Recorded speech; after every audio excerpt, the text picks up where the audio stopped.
Good morning, ladies and gentlemen. This is Captain Scott speaking. We are just about to land at Hong Kong's Kai Tak International Airport.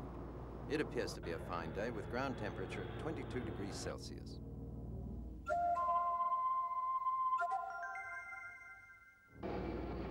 Thank you for flying with us, and we hope you enjoy your stay in Hong Kong.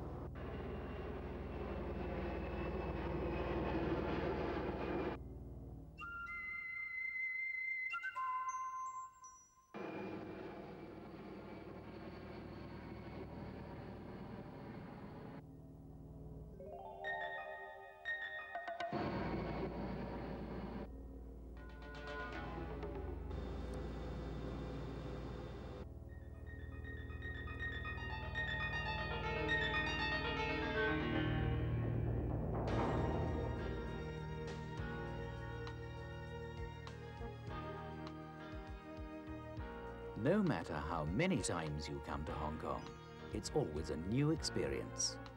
Because Hong Kong is people. And with almost 6 million, this city constantly changes. From year to year, from generation to generation.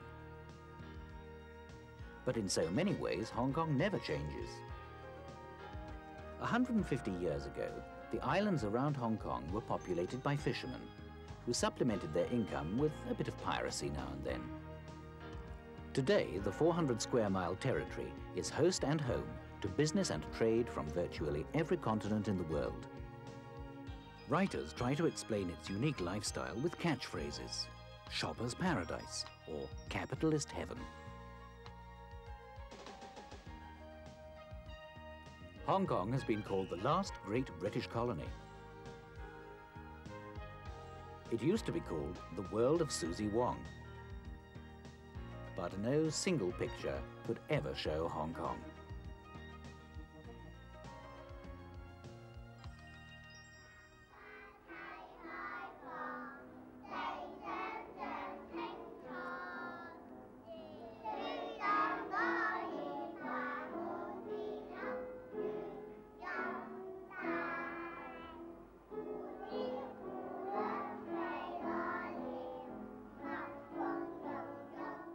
Virtually all of Hong Kong's citizens are descended from southern Chinese who emigrated here seeking a better future. And their ties with their history and traditions are strong. Yet they're very much aware that their lifestyle today reflects 140 years of Western influence and British administration. This combination has produced a people who approach life with enthusiasm, competitiveness, and a passion for success.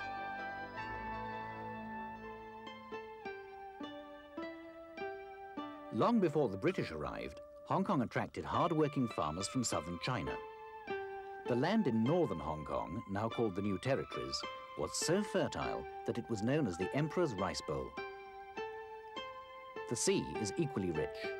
The waters around Hong Kong are brimming with over 150 species of edible fish. But today the economy is changing. Only 15% of the workforce are farmers and fishermen. Though fishermen bring their catch in every morning, most meat, poultry and vegetables are brought in by train from China.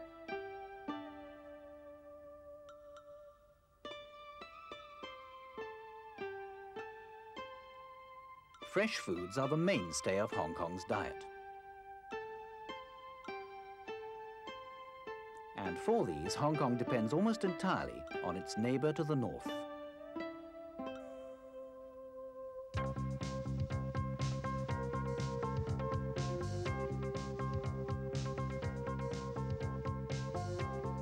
The business of Hong Kong these days is big business. Textiles and electronics are the two largest industries. Hong Kong is the world's third largest financial centre. It leads the world in toy manufacturing and is the largest market for 24-karat gold. What started out as one of nature's perfect harbours is now the world's second largest container port.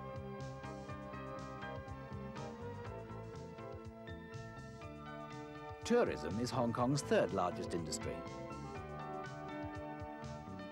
With a taste for only the best, Hong Kong has brought some of the world's finest hoteliers and chefs to its shores. Over 3 million visitors are welcomed each year with comfort, cuisine, and opulent service.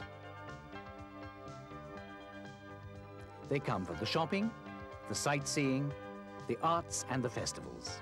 And of course, Hong Kong is the most convenient entrance port to China.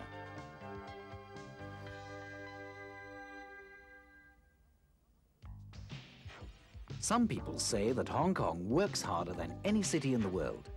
They say that it doesn't take time to relax. Nothing could be further from the truth. The parks are packed with sports-minded people, practicing everything from Tai Chi to tennis. Golf is always popular. Clearwater Bay Country Club is unique, being completely surrounded by water. Water is really the key to Hong Kong leisure.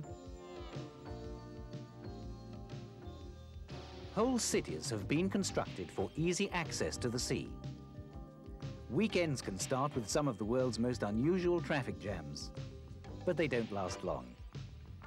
Hong Kong has over 250 islands, and just around the next one is another world.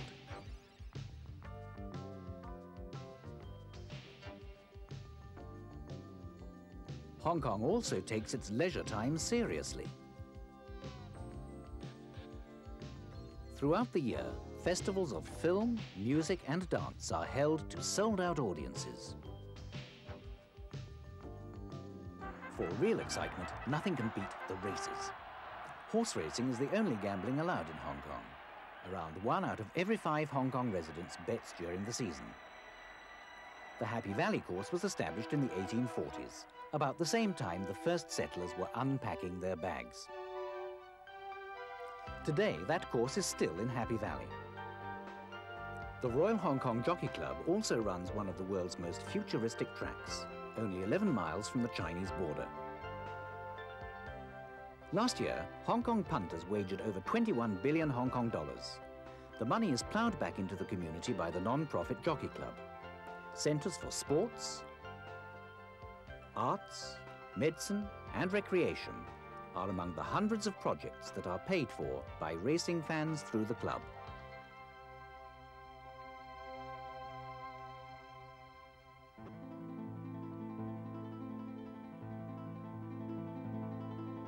Those who seriously want to test their fortune try their luck in Macau.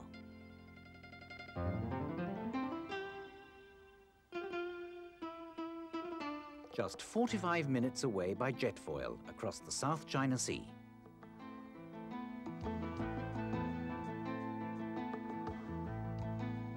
But Macau offers more than glittering casinos. Founded by Portuguese explorers over 400 years ago, it has an exciting and turbulent history.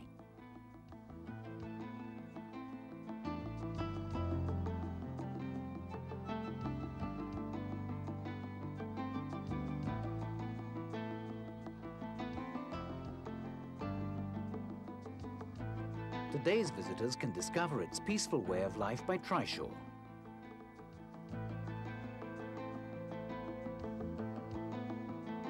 Or explore its Mediterranean charm by Moke.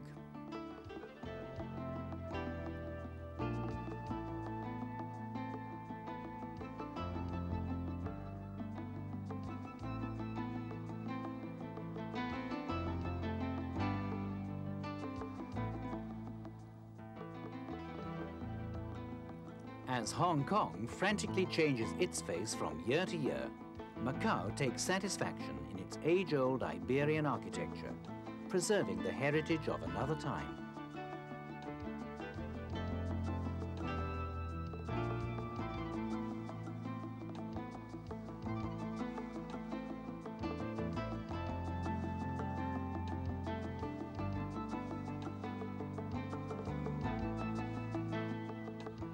Macau offers rare experiences.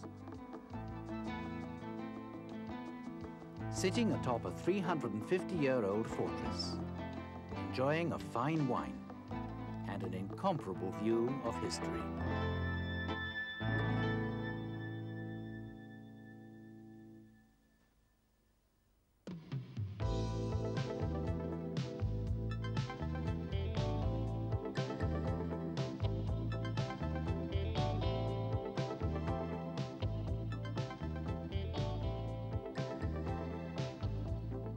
Confucius, who was a gourmet as well as a philosopher, once said, "Dining well is the first happiness."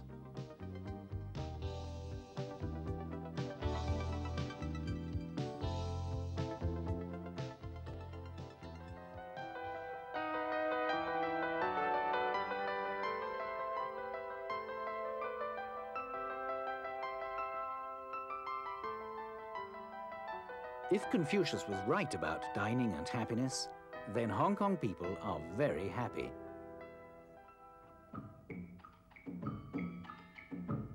All Chinese people consider themselves to be gourmets. Their banquets are internationally known, and their culinary reputation is matched only by that of France. With over 19,000 restaurants, you can have a great feast just about anywhere.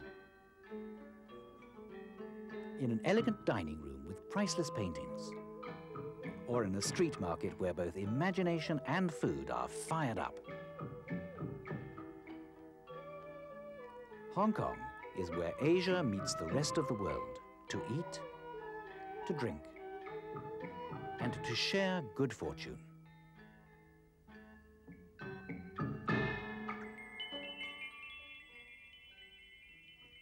The festivals of Hong Kong go back thousands of years. Today, they're delightful family celebrations. The New Year festival is 4 days of continuous ritual observance.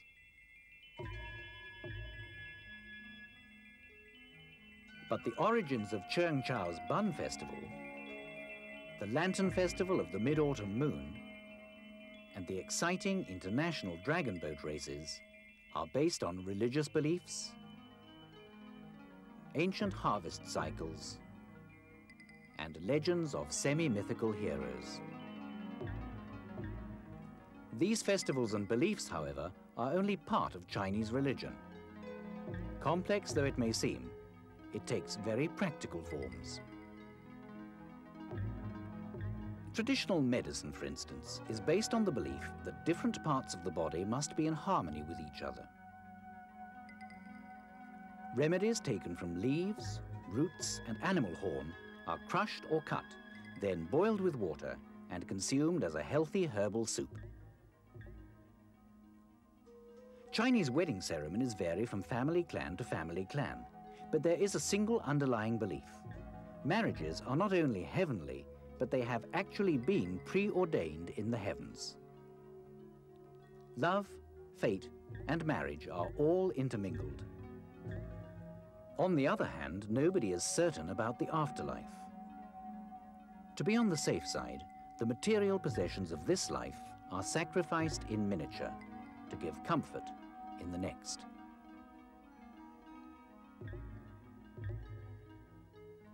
Religion is also a part of everyday life. In the country, you can still see shrines that are devoted to tree and earth spirits. Little altars stand in front of doors to protect the household. Huge monasteries house thousands of images of the Buddha.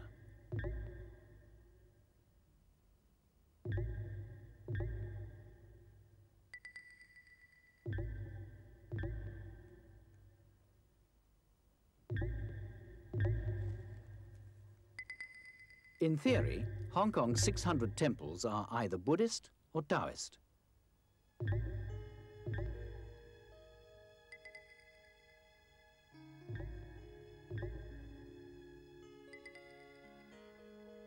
But such is Chinese tolerance that the two overlap and complement each other.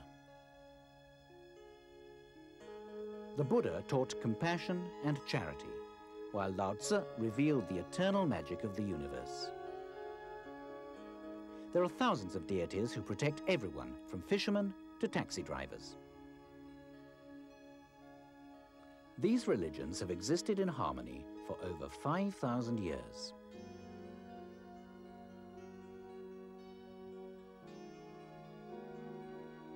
The Chinese respect all beliefs. This can mean transforming Christian stories to Chinese legends, or simply letting others practice religion in their own way.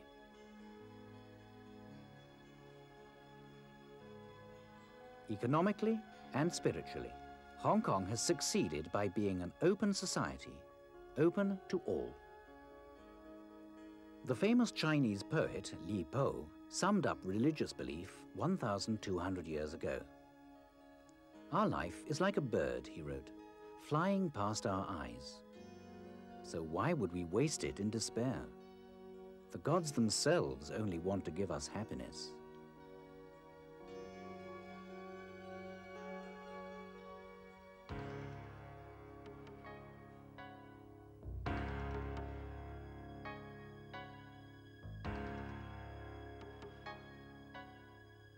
Visitors and residents alike ask endless questions about 1997.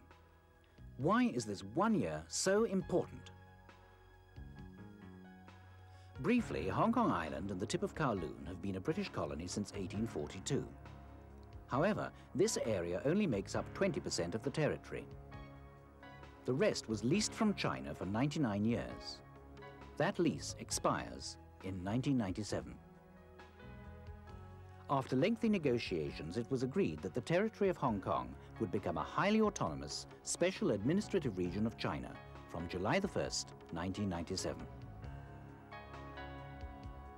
How do Hong Kong people feel about this?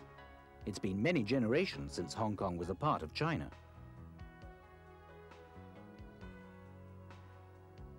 Hong Kong people are determined to make their future work. For many, it's the first time they've felt a sense of belonging.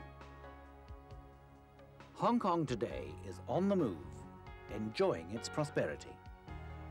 Building is booming. Offices are among the most highly computerized in the world, and tourism is increasing. Hong Kong seems to be on the right track.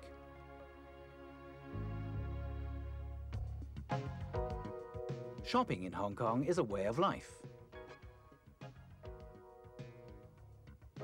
Last year, $2 billion was spent in the bazaars, the lanes, and the luxurious shopping centers. Hong Kong's reputation as a cut-rate bargain basement has long passed.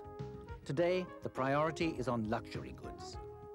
Stylish fashions are designed and manufactured here and sold in some of the world's finest boutiques. Parts of Hong Kong are still laid out like an old Chinese bazaar. There are streets devoted to antiques, silk, even a lane selling nothing but birds. Nobody can resist the jade market. Jade itself is filled with Eastern mystique. Tradition says that the possession of jade brings luck, good health, and fortune. If there's anything in the world to be sold, this tax-free port has somebody to sell it, and there will always be somebody to buy it.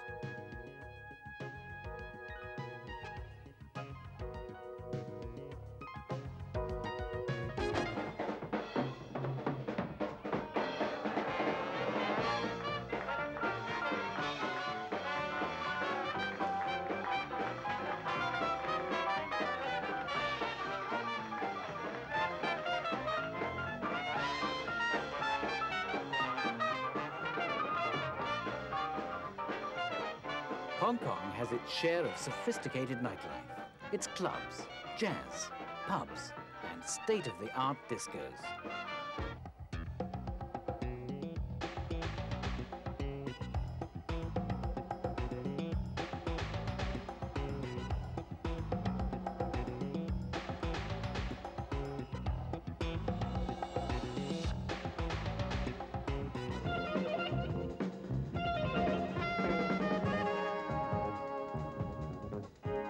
Hong Kong never sleeps.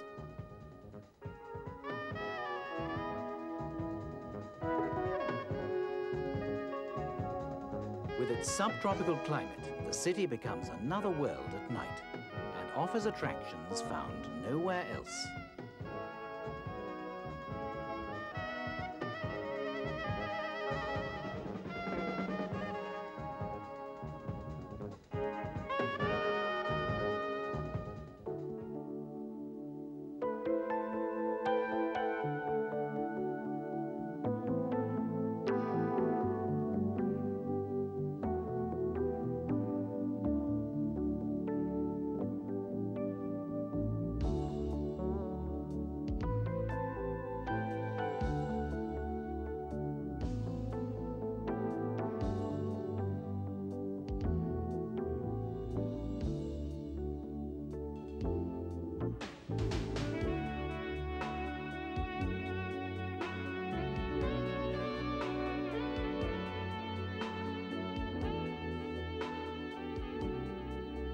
Some say Hong Kong has a place in history that is unique in the world. This feeling of being different from any other place has given the people of Hong Kong a sense of pride that is evident the moment you arrive. Many visitors wonder what makes Hong Kong tick.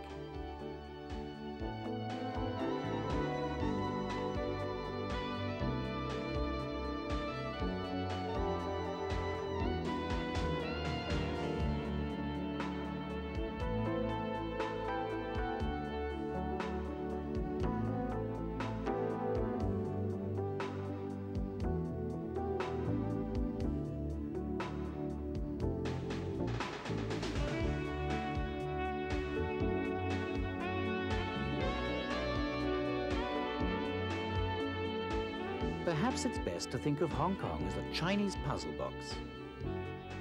From the outside, it looks rather ordinary.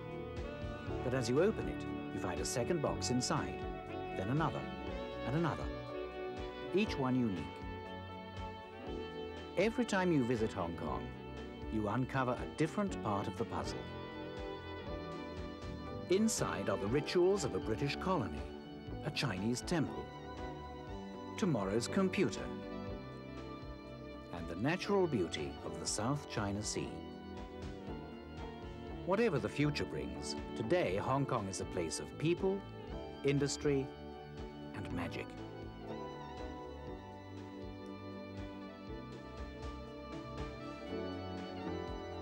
And like that Chinese puzzle box, Hong Kong is unchanged, forever changing.